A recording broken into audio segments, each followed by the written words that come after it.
See, why y'all do that?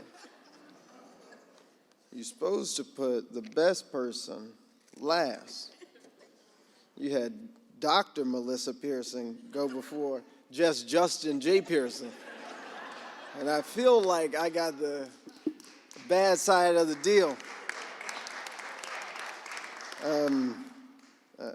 Dr. Pearson, I am honored to share this day with you.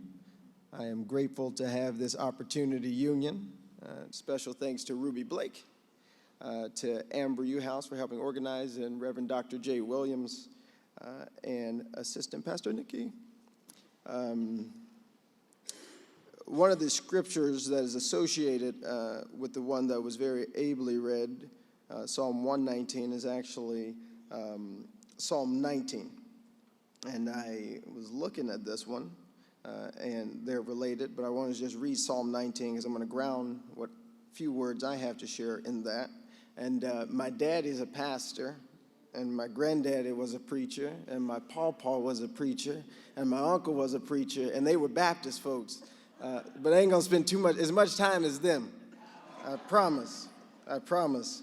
So I'll read Psalm 19, and then I'll hit back to Luke, and then I will say the few words that I have. Psalm 19 reads, "The heavens declare the glory of God. The skies proclaim the work of his hands. Day after day they pour forth speech. Night after night they display knowledge. There is no speech or language where their voice is not heard. Their voice goes out into all the earth, their words to the ends of the world. In the heavens he has pitched a tent for the sun, which is like a bridegroom coming forth from his pavilion, like a champion rejoicing to run his course. It rises at one end of the heavens and makes its circuit to the other. Nothing is hidden from its heat. The law of the Lord is perfect, reviving the soul. The statutes of the Lord are trustworthy, making wise the simple. The precepts of the Lord are right, giving joy to the heart. The commands of the Lord are radiant, giving light to the eyes. The fear of the Lord is pure, enduring forever. The ordinances of the Lord are sure and altogether righteous. They are more precious than gold, than much pure gold. They are sweeter than honey from the honeycomb. By them is your servant warned. In keeping them there is great reward. Who can discern his errors? Forgive my hidden faults. Keep your servant also from willful sins. May they not rule over me. Then will I be blameless, innocent of great transgression. May the words of my mouth and the meditation of my heart be pleasing in your sight, O Lord, my rock, my strength, and my redeemer." And then Luke, you get one of my favorite women in the Bible who was just so persistent. With Luke 18, 1 through 8. Just the parable of this persistent widow. Then Jesus told his disciples a parable to show them that they should always pray and not give up. He said, in a certain town there was a judge who neither feared God nor cared about men, and there was a widow in that town who kept coming to him with the plea, "Grant me justice against my adversary." For some time he refused, but finally he said to himself, "Even though I don't fear God or care about men, yet because this widow keeps bothering me, I will see that she gets justice so that she won't eventually wear me out with her coming." And the Lord said, "Listen to what the unjust judge says, and will not God bring about justice for his chosen ones who cry out to him day and night? Will he keep putting them off? I tell you, he will see that they get justice, and quickly. However, when the Son of Man comes, will he find faith on earth?" In the brief time that is mine with yours, let us pray. God, you've already blessed us. Dr. Melissa Pearson has set us on a journey of hope, and I ask that the few words that you've given me to speak might do something for somebody to talk about purpose. God, use my voice. That sounds a little raspy today because I've been shouting already. God, use my hands as they do your work, God, and use our hearts and the meditation of them so that we might serve you better, and we'll give you the glory and the honor and the praise. Amen. I believe God is a way maker of paths to purpose. See, I shouldn't be here. I realize that I am the fourth son of teenage parents, and I shouldn't be here. I grew up with parents who grew up in broken homes in Memphis, Tennessee. My grandfathers separated with my grandmothers, and they raised 6 children and 5 children just about by themselves. I realized I shouldn't be here, that I went to one of the top colleges in the country with a scholarship and a Coca-Cola scholarship, and I've been able to speak on different continents. I realized I shouldn't be here, that I shouldn't have the opportunity to stand right here, knowing that 1 out of 3 black men are going to be incarcerated in the 21st century. I shouldn't be here. But I believe that God creates paths to purpose. I realize that I, too, am a descendant of enslaved persons. Folks who, against their will, were brought from the continent of Africa and built a country that still won't recognize the significance of their investment or the investment of their descendants. But those, my people, who built this land, who made democracy as real as it is and keep pushing for it to be better, those, my people, who created the most powerful economy in the world, those, my people. But I do realize that there have been systems of oppression designed to ensure that those of us who happen to be descendants of those very people are denied access to opportunity educationally and economically, and that I shouldn't be here. And yet I'm committed to this thing called a purpose-driven life. And I haven't yet figured it all out. I don't know what the end will be. I know who holds the end of it, though, so I'm okay.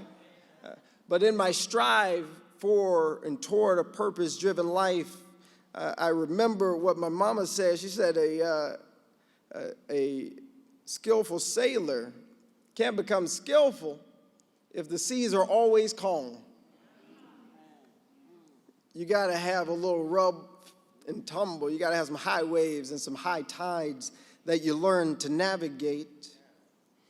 And I've been able to navigate some of those storms. Grew up financially poor, spiritually rich.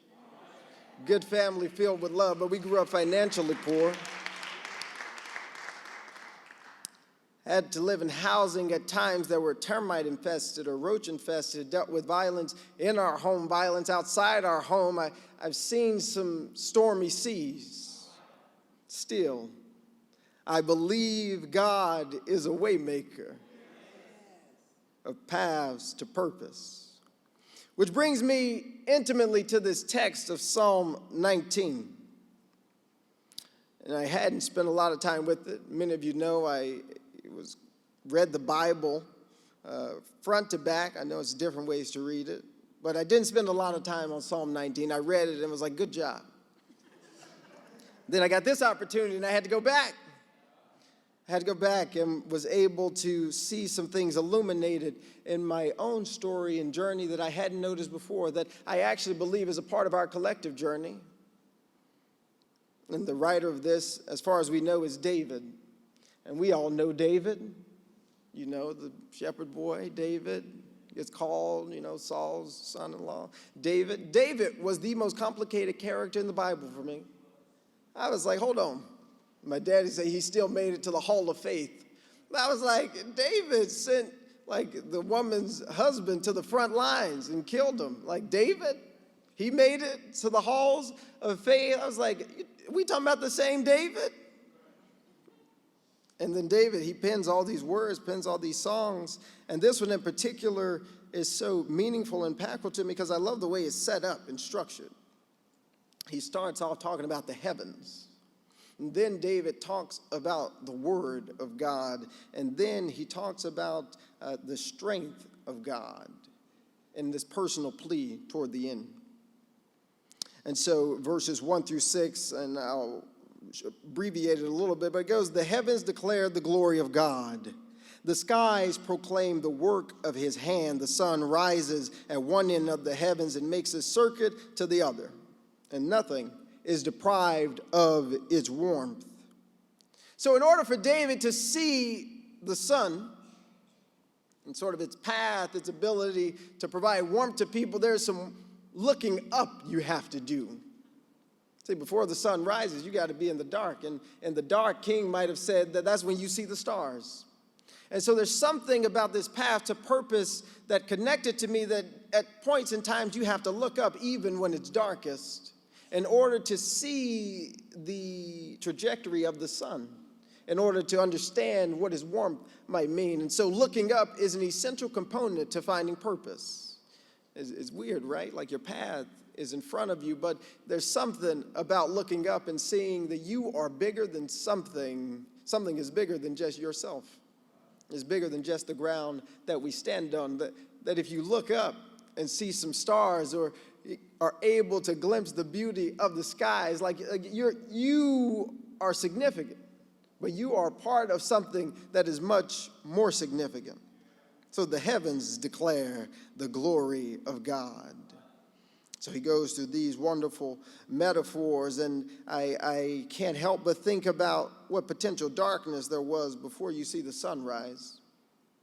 In your own story, in mine, I've seen a little bit of darkness. I felt the shun of people. I know the systems that are continuously oppressing me and my 4 black brothers and me and my 4 almost nephews. I know that there's some darkness. The lack of hope, the feelings of despair day after day when we just can't seem to get ahead or get a handle on the world. I've seen some darkness, but I still believe that God is a way maker of paths to purpose. And David helps to outline what some of those checks might be for what a purpose-driven life could be. Starting with, and I'm going to use the King James Version. I told you I come from Baptist folk. But in the King James Version, it says this: the law of the Lord is perfect, converting the soul. The testimony of the Lord is sure, making wise the simple.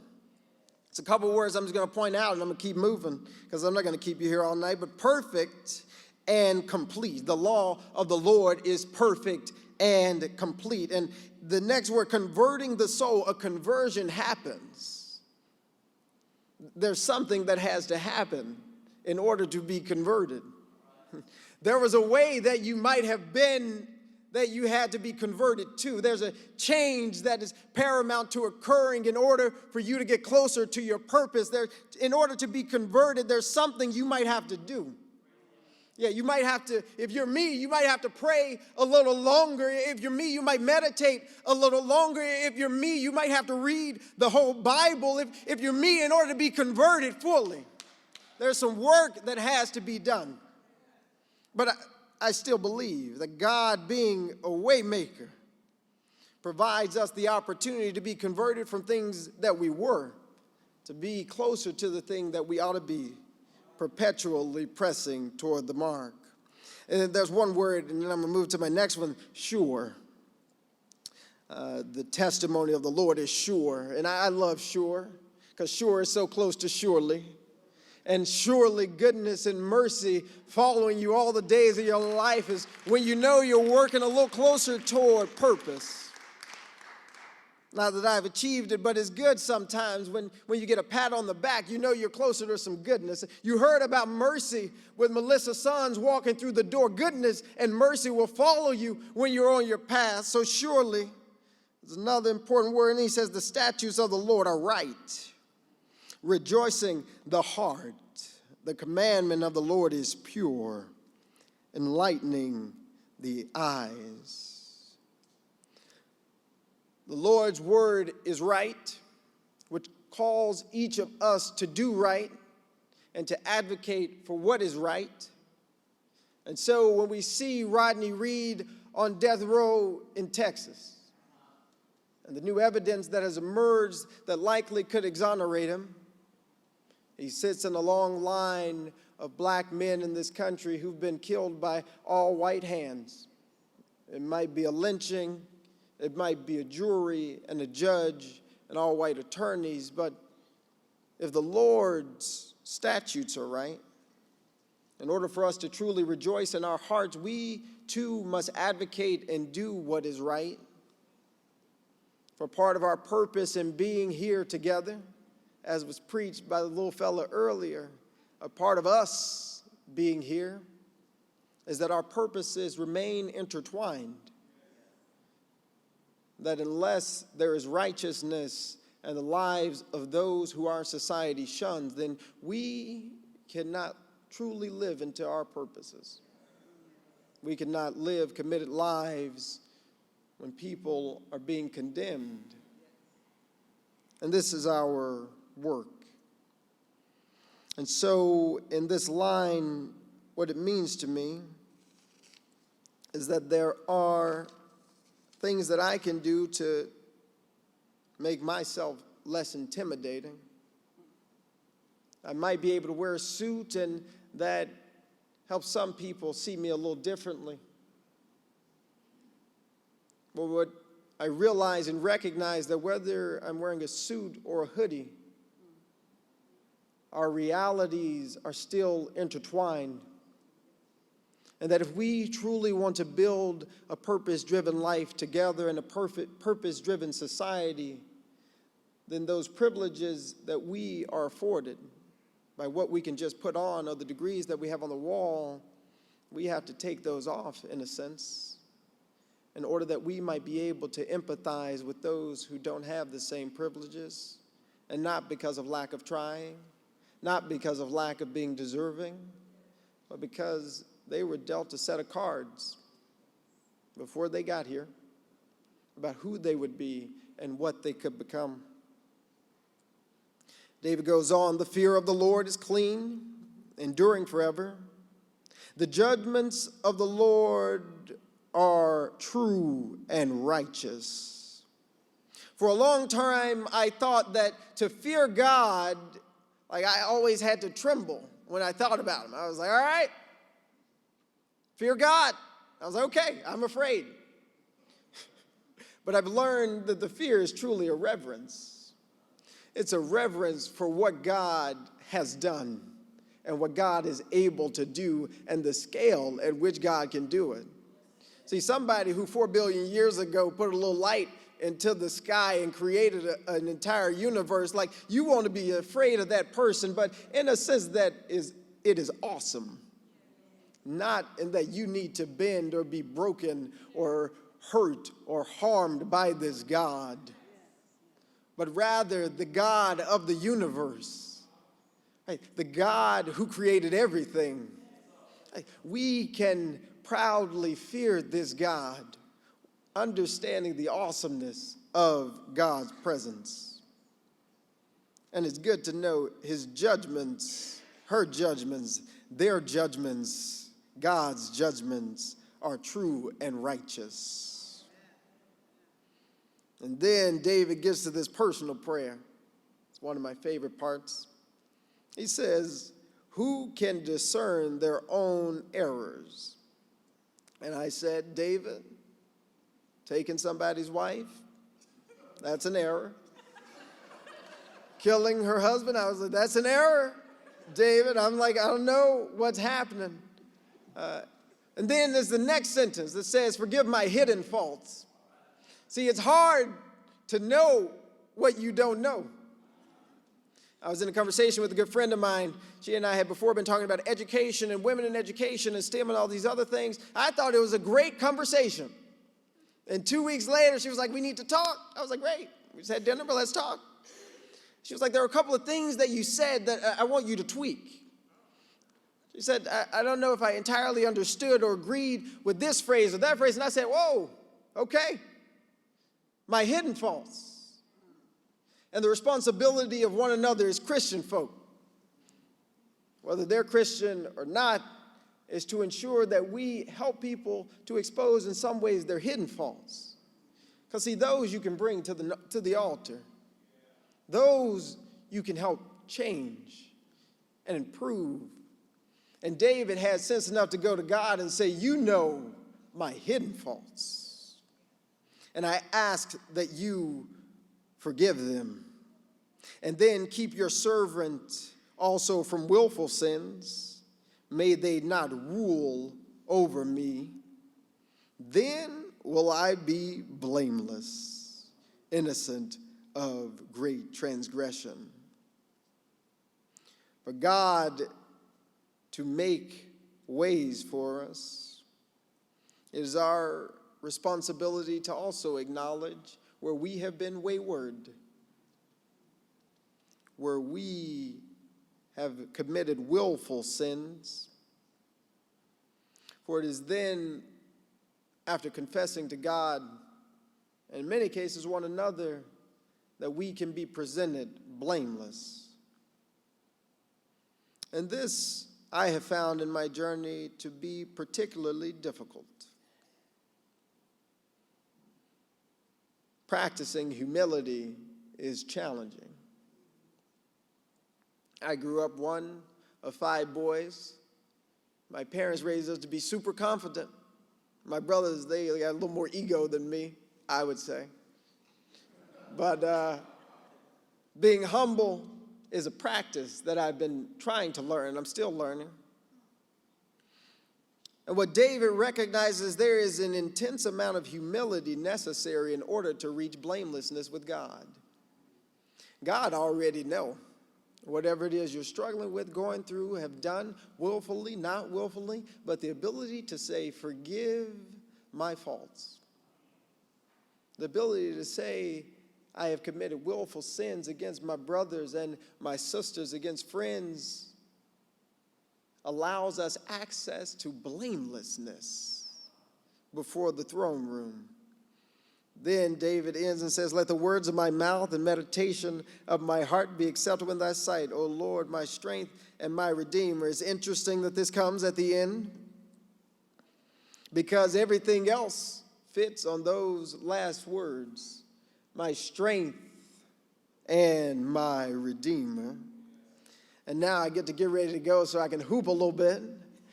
But the reason I read about the widow is because she understood something about her strength and redeemer. The reason I like the widow is because you can change the widow's name to yours. And you can become an advocate for justice in this world, that you have the capacity to go before the judge and say, I demand justice. You get to go before the city council and say, I demand better housing for people. You get the opportunity to go and write your senator and say, I demand justice for those kids who are being separated at the borders. You get the ability, because you know who your strength and your redeemer is. You know where your power lies, and you get to be like that widow who day after day got to keep going to the judge. And the judge said, I better do something before I get worn out. Before her pleas for justice wear me out. I've got to do something, and I'm just asking, are you wearing out some people who are perpetuating injustice? That's part of your purpose.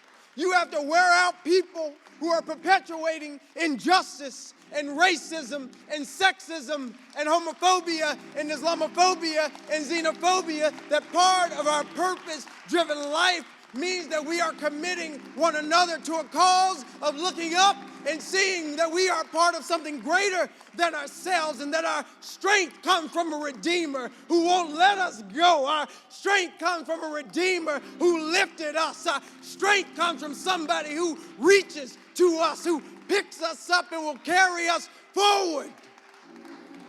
Our strength is right here in this room. Our strength is right next to us. And I'm just so glad, and I still believe that this God, He's still a way-making God to purpose. God bless you.